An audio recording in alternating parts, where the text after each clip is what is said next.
Yo, and here we go with another breakdown of the Twisted Metal series. But before we start, you know me, I missed some things. I completely missed Sweet Tooth's suit from Twisted Metal 3 that he used in the second episode, and Hammerhead from Small Brawl. Whenever those kids were playing with the RC cars during Agent Stone's flashback. I never played those games, so I completely missed it. Alright though, y'all already know what it is, so let's just jump right in, because even though episode 6 was okay, 7 and 8 are bangers. It's just filled with stuff, so yeah, let's just get to it. And also shout out to Ruby Misfit, Anthony Chobot does Popular Culture 7762, and Crispy0799 for being awesome. Thank you three and everyone else that's showing support. So it starts with a flashback from Quiet's life, and we finally get to learn a little more about her in her past. She and her brother grew up in the farmlands of Orange County, picking oranges for as long as they can remember. Her brother Loud is on a 10-minute break, reading this book called Creepy Hills, and weird fact, if you look this up you'll see that it actually doesn't exist. The only thing you find about it is this Reddit post asking if it's real or not. Now that's creepy. Quiet runs to Loud and tells him that she managed to land a contract. It entails that if they do 4 years of assigned work, they'll enjoy 2 acres of beachfront property in Orange County. Meaning she will have to do 4 years of domestic work, and he has to do 4 years of food service. Welcome to Get Burger, Homo. After deciding that this was the best course of action, they both argue as someone else's grandpa and they accept the deal. It then cuts to Quiet waking up in an abandoned Astro Burgers restaurant after being saved by Roadkill. All of the workers in said restaurant wrapped themselves in foil and left this note. I must leave this ruined world to ascend to our new home on the 2-ring planet. I, Zachary, await an escape pod for my mortal flesh. Please do not move me. To which he does the opposite. They even have little foil people in the back, they're weird. Quiet then gets pissed at Roadkill for saving her because she feels like he took away her last chance. He calls her delusional because she was straight up about to die, and she understood that. She asked if he was dead, he said no. Both have a back and forth until they finally freaking... Oh. Nice. Alright, so yeah, that they did that, and it shows another flashback. This time taking place during the 4 years of assigned work, and she looks miserable. It looks like her job is to do whatever this grizzly bear woman wants her to do, and that sucks. She's literally a slave. And also, these people are the worst. They literally wear human body parts as jewelry, and they treasure that like they think it's an Audemars Baguette or something. It's crazy. Quiet gets ordered to buy food for her, and she runs into Loud working as a cashier. He notices her missing finger, and they both share a sweet moment, until they get interrupted by the bear. And on the way there, she starts to see the duality inside the restaurant. Everyone in dark blue like her are depressed and missing body parts, while the people next to them are happy, in bright colors and wearing a bunch of body parts. The owner of the store warns everybody of an active shooter nearby and orders Loud to lock the doors. They both look at each other in fear. We cut back to Quiet and John the morning after the birds and the bees, and she tries to hit it and quit it so she can go and kill Stone, and John tries to talk her out of it, until divine intervention occurs. The Watkins Storm, which is a reference to Watkins Harbor from Twisted Metal 2012. They have to wait 2 days for the storm to pass in order to leave anywhere. John runs outside to put Evelyn out of danger, and Quiet starts to see that he would really do anything for his car. And he makes it back in one piece, but still ends up getting shot. It then cuts back to Quiet and Loud. They meet up in the freezer where they store the food, and Quiet is completely changed from how she used to be. She never talks, never smiles anymore. He gets sad and cheers her up by saying he farts on the manager's burgers, and it really shows how much he loves his sister. I have a lot of respect for him, and if the game ever comes out, I'd love to play as Loud and Quiet. The moment gets interrupted by the manager, and it gets so real. He informs him that their keeper isn't going to be happy when they meet up. He tries to put his hands on Quiet, and Loud stops him as he should. But it's like being between a rock and a hard place, you know, because on one hand, if you stop him from harming your sister, you're dead. But if you don't stop her, she's most likely gonna get another body part cut off. It's so bad. The manager tells him to know his place, and Quiet spits on him, digging his grave down even further. The gunman from earlier causes a commotion outside, and the manager goes to check it out. It turns out to be a woman claiming the contract. The same one that Quiet and Loud took is fake. You don't actually get what you're promised. The manager calms everyone down and tells them that the Reapers will come and handle it, to which they do. And these guys are weird. They're not actual game characters, so I'm not going to go in depth, but they do take inspiration from a couple characters. The name Reaper is from the Grim Reaper himself, Mr. Grimm. Them using shadow to take the dead bodies is Mortimer's whole thing in Twisted Metal 1 almost. And they dress a lot like Orbital from 4, with the same tux style and everything. And seeing that his exposed skeleton is always out, I wouldn't be surprised if this was where his inspiration came from. The manager takes Loud to the back and it cuts back to the present with John figuring out how to put alcohol in his wound. He then explains to her what a walking storm is, and the walking storm is really interesting.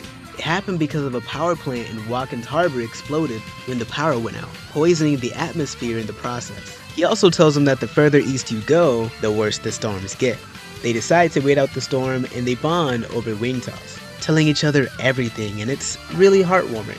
She tells him the coolest place she's ever been to was Disneyland, and he offers a rebuttal by telling her the coolest place he's ever been to was a fucking container store. Nigga? We see that John really has no memory of how life used to be before the pandemic happened, which is a little sad, but also cool because they got this idea from John Doe's amnesia in Twisted Metal Black. And they end up again. John asks Quiet to finish the delivery with him so they can live in the city together, and she turns him down because she still wants to kill Stone. John tries to talk her out of it by telling her that this is her chance to live a better life. But she claps back by saying the last time she tried to do that, she got her brother killed. He says that he understands, but you can't carry that amount of baggage for the rest of your life. You can't let it control you. And she's like, well, that's easy for you to say. You never had a brother. You never had anyone. Which, dang, bro, nah, this is some, like, real Naruto and Sasuke stuff, dude. This is crazy. They decide to part ways once the storm ends, and it cuts back to Quiet's flashback. Loud is being dragged outside by the manager and is being accompanied by 2 Reapers. He's about to get killed for his earlier insubordination. But before all that, SpongeBob decides to cut his freaking ear off just to add it to his little collection. He then looks up to the Reapers' dead bodies and gets killed by Quiet in the most silent way. And they take off with Shadow and leave. We also get a clearer look at Shadow, and it draws from almost every iteration. It resembles Twisted Metal 2's the most with the long silver part in the back, but its caboose. I don't know what the back of a car is, but its caboose is like that to Hit-On's version with the long cylinder taillights. The differences being this version is a little more pink than the other ones, it has font on the side, and it has a hood ornament. We then get back to the present with them still being mad at each other. Quiet walks around to find food and finds the fridge being dubbed the mothership and sees all of the employees frozen solid in there. She grabs some frozen burgers and tries to use the stove to cook it, but it's not working because she needs to replace the gas. She then tries to carry it over there on her own, but she's so injured that it's difficult to do so. He walks up and he says, "You don't have to carry that alone." And she says, "Yeah!" He tells her, "Chill, just let go." And she finally fully mourns everything. This moment is the physical representation of the fight they just had. John wakes back up with the storm finally gone, and Quiet starts loading up the car so they can get back on the road. And we see that she's finally genuinely happy, which is really cool. It ends with them finally entering Chicago and and on the sign right here it says Calypso is real, which is crazy. I knew it, I told you. Alright, my bad, I'm not gonna freak out. I'll talk about it later, let's move on. Now we finally get to the good stuff. Episode 7. And this time, we have a flashback from Sweet Tooth's life before he donned the mask and machete. He used to be the lead of a show called 2 Scoops when he was growing up, a wacky sitcom that was popular in the 80s. Other than Twisted Metal 4 when he grew up in the circus, or Small Brawl when everyone was kids, this is the most we've ever seen of his childhood, as the story normally takes place years after he was in a mental institution. This dude was living large, enjoying the spotlight and all of the perks that came along with it, until someone named Billy started to take a shine. They even changed the name of the show to Billy in 2 Scoops. Cool fact, Billy is Calypso's first name in Twisted Metal Small Brawl, and almost everyone in the game calls him Billy. I've been saving this one for you, Billy Calypso! So maybe that's where they got his name from. Angered, he confides to his parents about the situation, who both look like they just stole from Mike and Stu's stash. And they completely shut him down while laughing because they believe Billy is funnier, with the stepdad really wanting to make that fact known. Marcus's mom tells him to pay no mind to his father, and Marcus replies, "You're not my dad." And the stepdad immediately threatens Marcus afterwards, and lets him know that he's lucky to have him instead of his unhinged dad that went to jail. And if it wasn't for him, he'd still be living in a taxi cab right now. Which is a clear callback to Charlie Kane, Sweet Tooth's canon father from Twisted Metal 1 and Black. It's also assumed that he was Dark Tooth as well, the final boss in Twisted Metal 2. During their first tournament, he entered to learn what happened to his long-lost son, just to find out that he killed his son during the tournament. Him going to jail though is completely new to the series. Whoa, is that how Fruit Punch looked in the 80s? That's cool.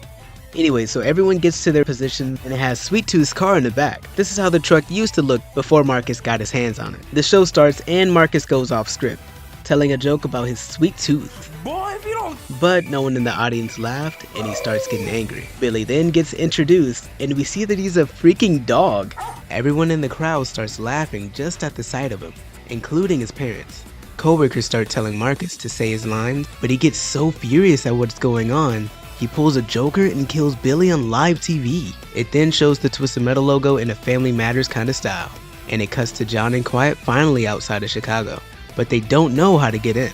After running out of ideas, Quiet throws a rock at the fortified wall, and it triggers an elevator from Shrek's nearby shack. They go down it and it's Calypso! See, I wish I could yell, it's Calypso, holy crap! And he sounds great! He sounds a lot like Mel McCurran from Twisted Metal 2. Watch, hear it.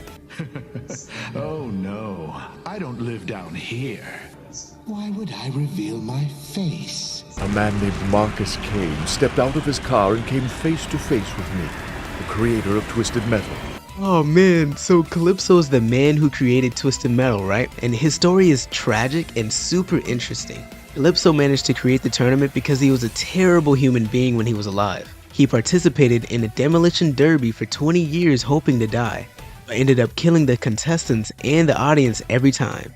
He cheated and indirectly killed his wife, sending her to hell in the process, and afterwards got into an at-fault car accident that killed him and his daughter Krista Sparks, who's Grasshopper from Twisted Metal 2.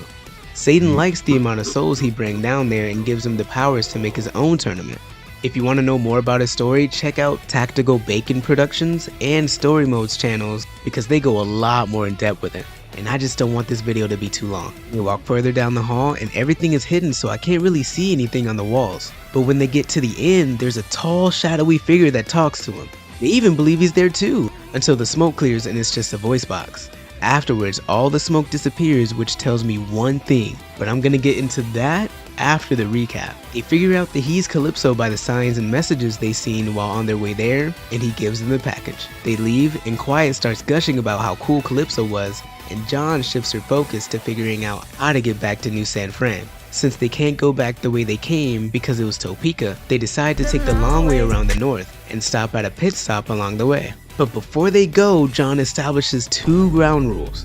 1, don't talk about the job, and 2, no weapons allowed.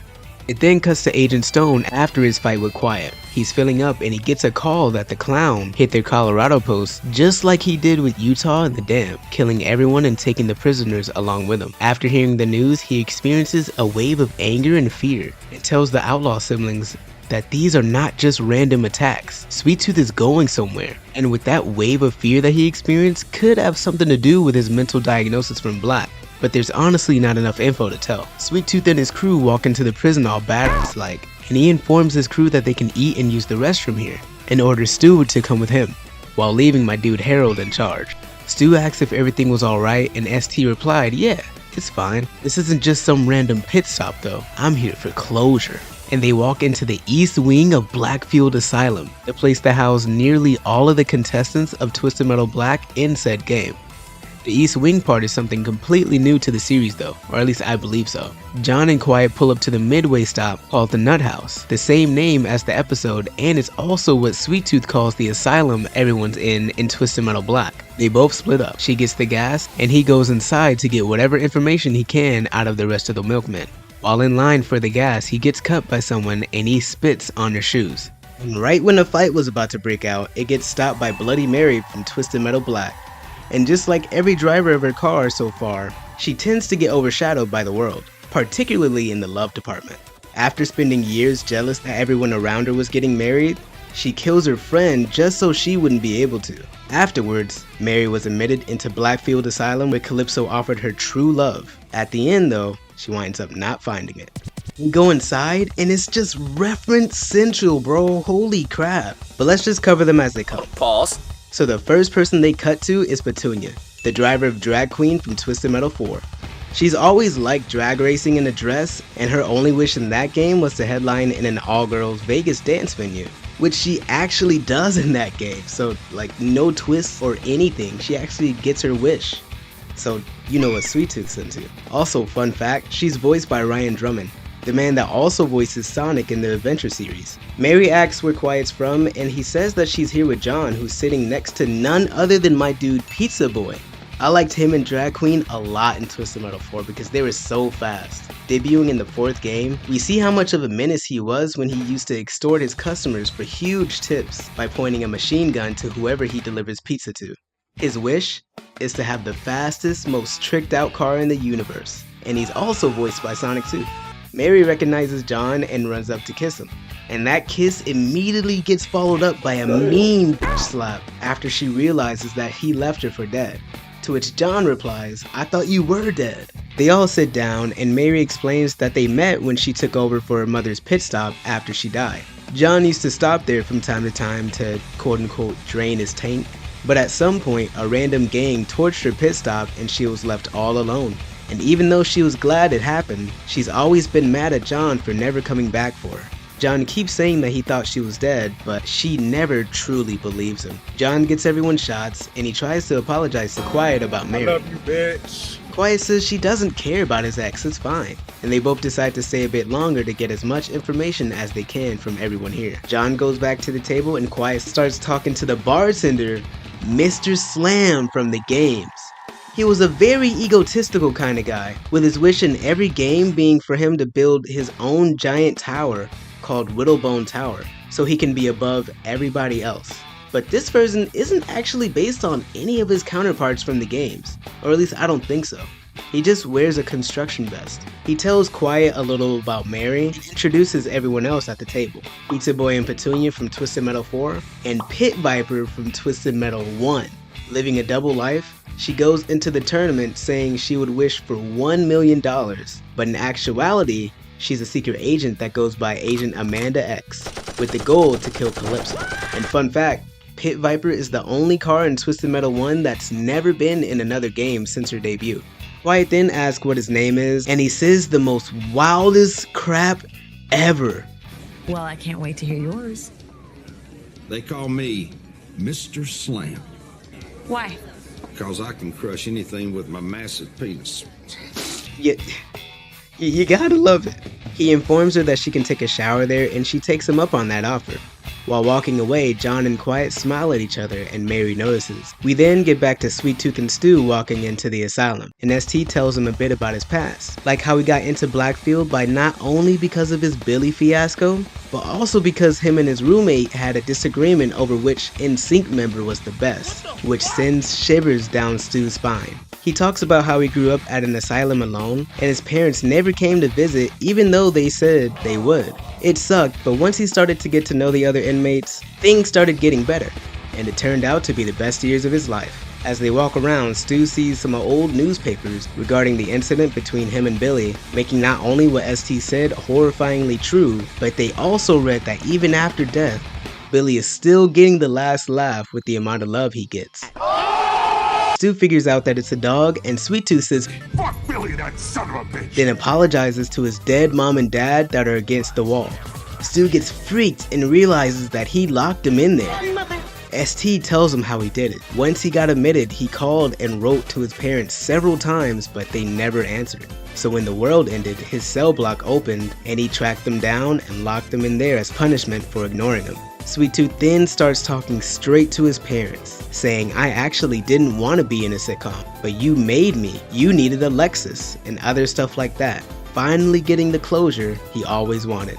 And to be honest, this Sweet Tooth really does pull from everything. Like, you got his gang from 2012, his look and killer instincts from Black in 2012, and his humor really reminds me of Twisted Metal 1 ST, I think. He probably gets the showmanship from Twisted Metal 3 and 4. Quiet finishes taking a shower and Mary's there next to her doing a legal thing. She also keeps complimenting her body. Mary notices her finger and law brand and asks what it's like to drive with Johnny. Quiet says it's good but irritating. It's only been a couple days. Mary's trademark jealousy starts to kick in a little as she tells her it must be nice, since John always told her that it would be too dangerous for her to be with him. He likes you, but he will never pick you over that car. Evelyn is his ride or die. Which makes Quiet think a little bit. We get back to Sweet Tooth and Stu walking out of the asylum and they notice that everyone on the crew is dead. What the heck? Sweet Tooth thinks Harold did it, but in reality it was Agent Stone, Outlaw, and after noticing Stu was down there, a regretful Mike, and they were aiming for them next. They shoot, but Stu notices and saves Sweet Tooth just in time. Thinking that the job is complete, Agent Stone orders Outlaw to come back with him to Topeka, while Mike handles cleanup. Stone also orders Mike to take the clown's mask for his personal amusement. John starts filling up his car with gas and Mary comes out to talk to him, and they both have a full conversation while peeing, and that's so freaking nasty, dude. Like, I get it's an apocalypse, but still, what the heck? Mary asks why he's here and starts slowly convincing John to tell her more about the job. John slips up and tells Mary that if he does this last job, he can live inside the walls. He then drunkenly hobbles inside, leaving Mary with a surprised look on her face. During Mr. Slam's performance, Quiet points out how drunk John is, and realizes that everyone is starting to gang up on him, all because of Mary. Mary demands John to give up the package so she can live in San Fran, and John tricks everybody and makes them all fight each other by asking, okay, so who's gonna take the package to San Fran, huh? Is it gonna be Mary? And yeah, everybody was like, nope, I will. During the instigation, Mr. Slam says, F it, and mollywops the out of that watermelon, which started the whole bar fight. Pizza Boy goes right for John, and Quiet needs the out of that gas dude from earlier, and everyone in the bar is fighting except for Pit Viper. Quiet kills Gas Man, and right after his Bloody Mary comes in all final boss like, and they start fighting around a strip pole. John beats the out of Pizza Boy with the package, and Quiet pins Mary down to the ground. Mary starts showing her true colors, saying that she would have followed that milkman anywhere if he would have asked to. So since she had to suffer all these years, he will too. Which is the same kind of jealousy she showed back in Black when she killed the bride at her own wedding. Quiet gives her advice and walks away hoping that she would take this second chance, but she doesn't and Quiet kills her on the spot. Everyone in the bar is straight up dead. The only person left is Mr. Slam, so that means he's gonna be in the season 2. Mike and Arando start doing cleanup duty, which means picking off whoever else is alive and dumping the bodies. And Mike runs to Stu praying that he isn't dead. Stu wakes up with jelly on his forehead to simulate blood, and they notice Sweet Tooth next to him demanding the soldier who did this to his people. He kills him on accident, walks over to Mike and starts doing the same thing until Stu convinces ST that he can help. And Sweet Tooth agrees. John and Quiet load up to leave, and John lets Quiet drive since he's pretty under the influence, which makes Quiet happy, and they drive off into the sunset. It's then when Pit Viper from Twisted Metal 1 comes out of the shadows and relays information back to Agent Stone, saying that they're on their way to New San Fran. He even has Agent X as her name, which is her real name from the first game. Stone tells Jamie and Carl that he's gonna set up a trap for him in New San Fran, and it ends. Moving on to episode 8, we see Kid John Doe down bad after being in a car accident in the highway. Why he's the one driving? I don't know, but this is the reason why he has amnesia. Next to him is the Zarko's Auto Bros sign from Junkyard, the first level in Twisted Metal Black. He finds the trademark photo in the glove department, almost being burned away from the flames. A random woman comes and hits him over the head with a thick tree branch and dips because the walking storm is coming. Lil Jon runs under the highway for safety, and he stares at the picture from the glove department. Quiet and John are driving to New San Fran, and John is complaining about having a hangover. They talk about dogs, and John slips up and insinuates that they're gonna live together in New San Fran, and they have a little back and forth about it, and it's kinda cute, I'm not gonna lie. Quiet mistakenly finds the photo and makes a joke about him not being cute anymore. Then it flies out the window. They both go out and look for it, and John is understandably mad. Quiet finally ends up finding the photo, but their celebration gets short-lived when a group of holy men steals their car. John gets even more upset at Quiet, and he starts walking towards the holy men to get his car back, and Quiet apologizes a million times for what she did.